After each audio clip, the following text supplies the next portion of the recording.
Thank you. Thank you to the panelists and the organizers. I've really enjoyed this session, so thanks for setting this up.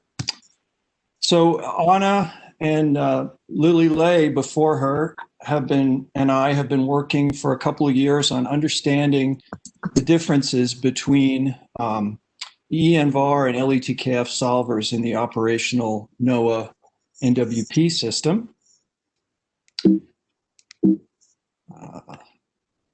In this paper by Lily a couple of years ago, we found that although initially the EnVar solver seemed to be performing better when we simulated the full network, including radiances, when we included model space vertical localization in the LETKF, those differences largely disappeared. And in fact, now we're finding that the LETKF seems to perform slightly better than EnVar. It's a small difference, but as you can see by those yellow shaded regions on the innovation statistics plot here for temperature and wind globally, it's a significant difference in the sense that EnVar seems to fit, the LETKF background seemed to fit the conventional observations, but just slightly better. And the question is why? So the remaining differences that we have between the LETKF and the EnVar solvers are summarized here. First of all, the EnVar solver is global, obviously. It's a global iterative solution, whereas the LETKF is a local and a horizontal, at least, direct solution. But I think more importantly, EnVar uses B or covariance localization, where the LETKF uses R, observation error localization, in the horizontal. So what I mean here by B and R localization is that for B localization, the covariances are tapered with distance, and the distance is measured between model variables. Whereas in R localization, the observation error variance is increased with distance from each local analysis grid point using the inverse of the taper used in B localization. And Sokoff in his 2010 paper showed that this is essentially equivalent to tapering the observation prior perturbations in each local region before computing the gain, and then tapering the gain itself, or equivalently the innovations before computing the increment.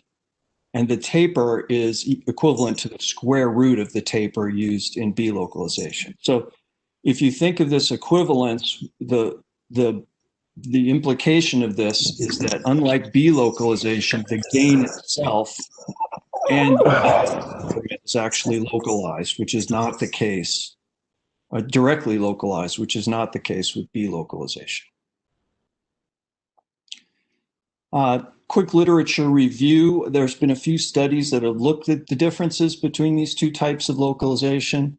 The Sokoff study, which I just mentioned, showed that when you're in the limit of weak assimilation, in other words, the analysis error variance is not reduced much by the assimilation of observations. The two methods are very similar, but they differ quantitatively when you're in the strong assimilation limit. That is, the variance is being reduced significantly by the assimilation of obs. He doesn't conclude that either approach is preferable, but he suggests that the choice should be made basically based on computational considerations. Steve Graybush wrote a paper also in 2010 looking at the differences between the two in the serial ensemble square root filter, and he focused on balance issues. And he noted that the optimal localization scale is actually shorter for R localization than it is for B localization. And Lars has a paper in 2011 showing that As R increases, the R localization becomes essentially the same as B localization. But for small observation error variances, they behave differently, and that's in agreement with Sokoff's study. The Sokoff study, that's basically the difference between weak and strong assimilation. They also showed in this paper that you can modify the observation error weighting, essentially the taper function used in R localization, so that the localization scales for R and B localization are more comparable, but that equivalence is really strictly only valid for a single ob. Janich et al., also in 2011, found that B localization actually outperforms R localization, the Lorenz 96 model, but this is in the limit of weak assimilation. So the first thing we decided to do was look and see if we can reproduce this in a simpler model, not as simple as Lorenz 96, but not as complicated as the full NWP model. So we looked at this surface quasi-geostrophic turbulence model. So it's a very chaotic model and represents baroclinic turbulence between two rigid horizontal boundaries. And I've shown an example plot here of the temperature on one boundary. And I've provided a GitHub link to the Python code for running the model and the data assimilation. So this is highly turbulent chaotic flow, 96 by 96 grid. We've implemented the LETKF and a global common filter solution. That uses B localization. The LETKF uses R localization. It's not EnVar, but it's essentially the full matrix solve for which EnVar approximates iteratively. So here is a plot showing the analysis error for 3 experiments as a function of localization length on the x-axis and the error on RMS error and temperature on the upper boundary on the y-axis. Blue is for the global common filter solve, that's B localization.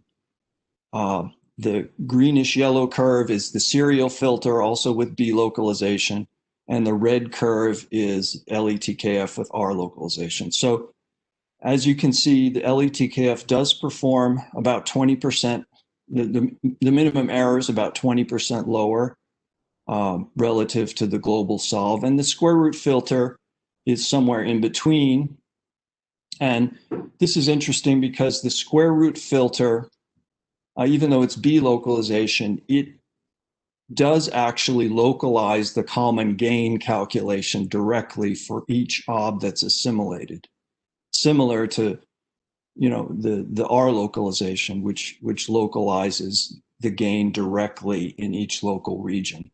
So that gives us a hint that the localization of the gain might be the important thing here. So this is for assimilating obs every 12 hours with a relaxation to prior spread coefficient of 0.3. So this is a fairly strong assimilation. The variance is reduced by about 60% at each assimilation step. If we reduce the assimilation interval, the assimilation is somewhat weaker. Now the variance is reduced by only about 25%. And as expected, the difference decreases. So now the LETKF is less than 10% better than the global solution in the sense of the minimum error. And in agreement with the other studies, the optimal localization scale is shorter for R localization than B localization. So to dig into this further, we simplified things even more, looked at a simple non-cycled statistical model. So we're prescribing a homogeneous and isotropic background error covariance model. We're taking a random sample from that covariance, computing the common gain estimate from that sample and comparing it to the actual matrix solution, the optimal common gain. And we've used several different models for the background error covariance here. They're variance of an exponential power distribution or a generalized normal distribution. So it's when this parameter beta is equal to 2, it's a Gaussian. And when it's equal to 1, it's exponential. So the red curve is exponential and the black curve is Gaussian. And you can see how the tails get heavier as you reduce that parameter beta from 2 down to 1. And the effect of this beta parameter and the heaviness of the tails is that the rank of the covariance matrix actually increases as you reduce beta. So for the Gaussian case, the rank is about 15. And for the exponential case, it's greater than 200. And effectively, this means that the random samples have more small scales in the exponential case. So you can see that as you decrease the beta, the samples get rougher and they contain more small scale variability. So the results I'll show you are for 10 ensemble members, averaged over 100 trials. And again, the Python code we've used for this is available at that GitHub link on the bottom there. When you look at the optimal common gain for these different distributions, you see that as you decrease beta, you increase the kurtosis or the heaviness of the tails, the optimal gain, which in this case for identity H and R is equivalent to the analysis error covariance. Both of those things get narrower as you go towards the exponential limit. And that sort of makes sense in the context of the fact that you're making the covariance spectrum wider, the background error covariance spectrum wider as you go towards the exponential limit. And the limit that the background error covariance is completely white, obviously, you're going to have a delta function for the gain. Now, where does the operational system lie in this limit? What we've done here is taken the ensemble perturbations from the operational system at roughly 500 millibars for the temperature, averaged over a whole month, and plotted the average of those distributions along 45 south. That's the solid curve. And the dashed curve is a Gaussian fit. So you can see that in the operational system, the ensemble perturbations do have heavier tails than a Gaussian. We haven't tried to fit the exponential power distribution to this to see what that beta, the match to the beta parameter would be. But I would say, looking at this, it's probably closer to exponential than it is to Gaussian. So here are some results with that simple statistical model for identity R, which is the same variance as the background. What we've done here is plotted the error in the common gain in L2 Frobenius norm. We know what the optimal common gain is. We can calculate the estimated gain from the sample and just take look at the Frobenius norm. And the x-axis here is the localization length scale in,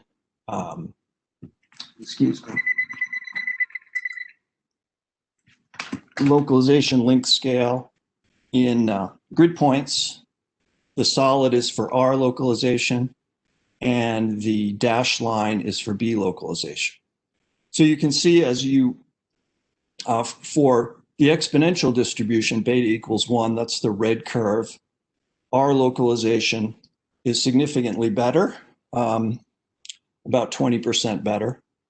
and the minimum error length scale is shorter.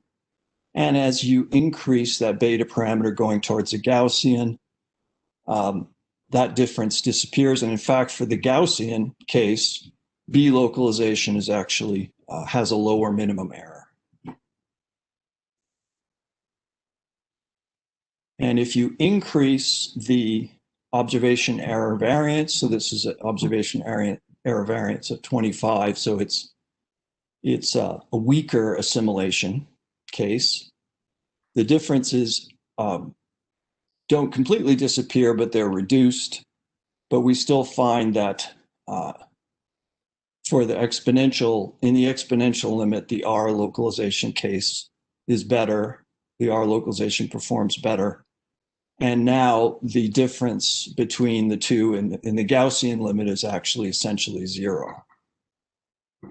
So it appears from these results that R localization tends to do better, when one or more of these conditions are satisfied. The true gain is narrower than the background error covariance, more like a delta function. This tends to happen in our simple model when the background error covariance has heavy tails, it's higher rank than the ensemble. And this tends to occur also more prominently when we're in the strong assimilation limit. So there are lots of accurate observations.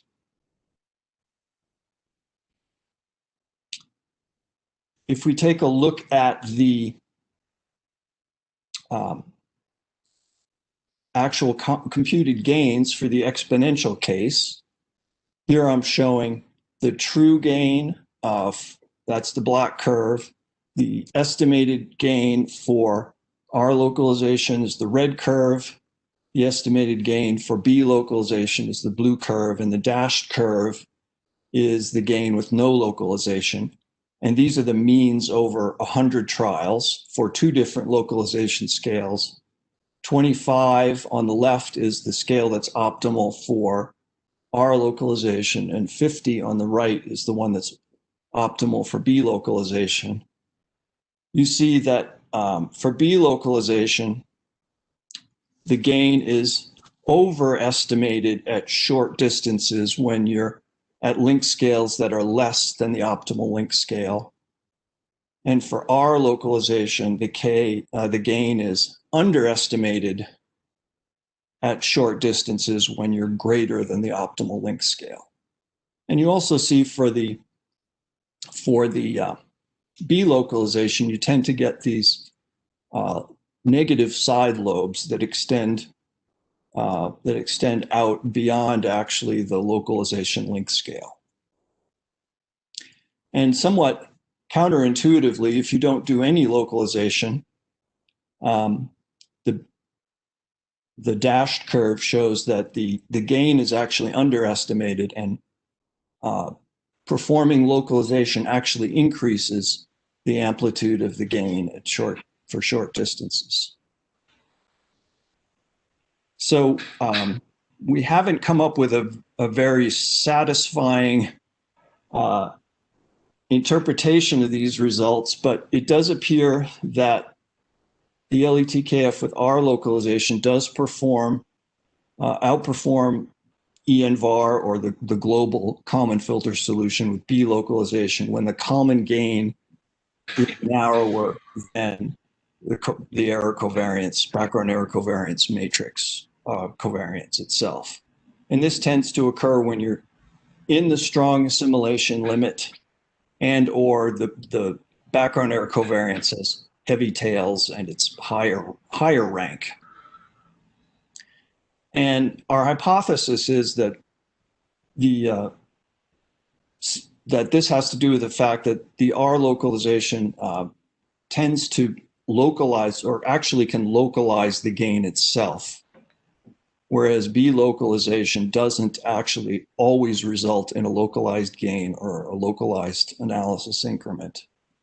And we're not quite sure, but why, but it appears to be helpful in this strong assimilation high rank B situation, which appears to be the parameter space we're in for global NWP. So that's all I have. Happy to take some questions. Thank you, Jeffrey. Indeed, there are some questions in the document. So Lars is asking, for your statistical model, what is the ratio of the state error to observation error?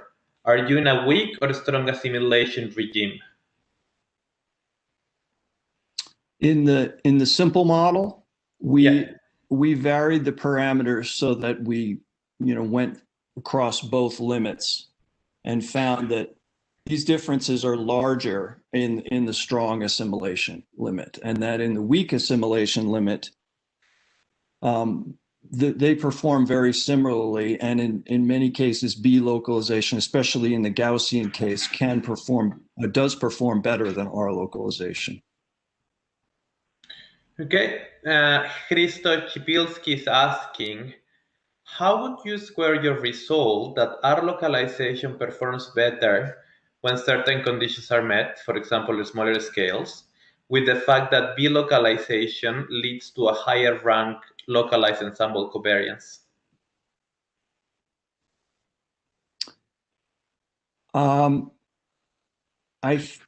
I don't know how to answer that question honestly, but it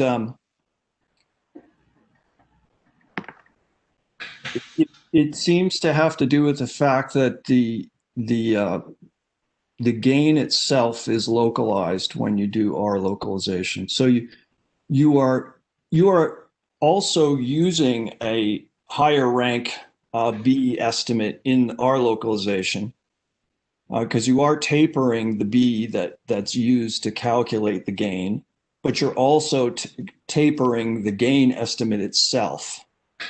And that appears to be the important factor in this limit of strong assimilation and high rank B. And there are two questions which are very similar from Roland Pothast and Xuan Wang. They are about summarized observations, for example, satellite observation, integral obs like radiance. So they are asking, how would your conclusions, how does your summary apply to those cases? Well, that's,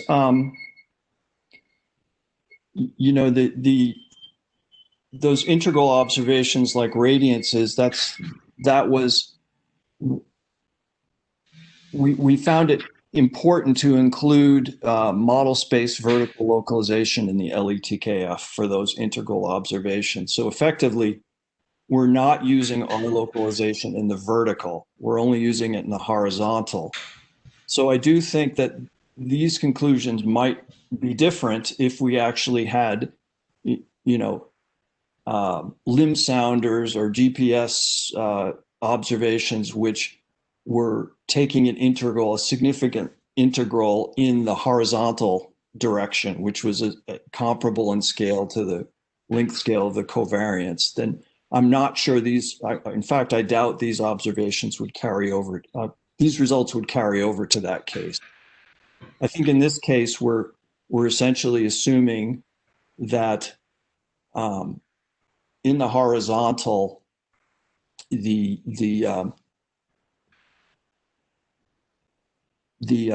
observation space localization is a reasonable approximation, because the length scale, we're essentially we don't have any observations whose forward operators are taking a significant average in the horizontal direction. And the very last question, you have generated a lot of interest. Mark Bunner from Canada is asking a more perhaps practical question. Does it make sense to use an exponential localization function when one suspects that there is an exponential background error covariance, an exponential decay in the background error covariance? Yes, that's an interesting point. We've tried various different localization functions. I didn't mention, but we used the Gaspari-Cohen function for everything I've shown here.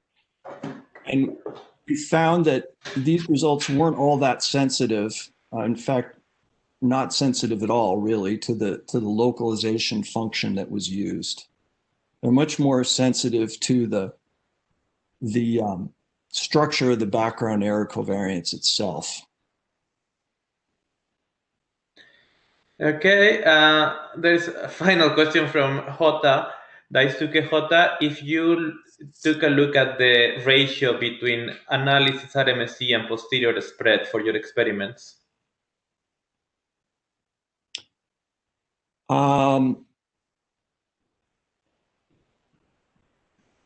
Trying to recall, I think the answer is no. I don't recall what that looks like. That's okay. I mean, the questions are up in the document. If you can answer something to Daisuke later, you can write it down there. Offline with that. Yeah, exactly.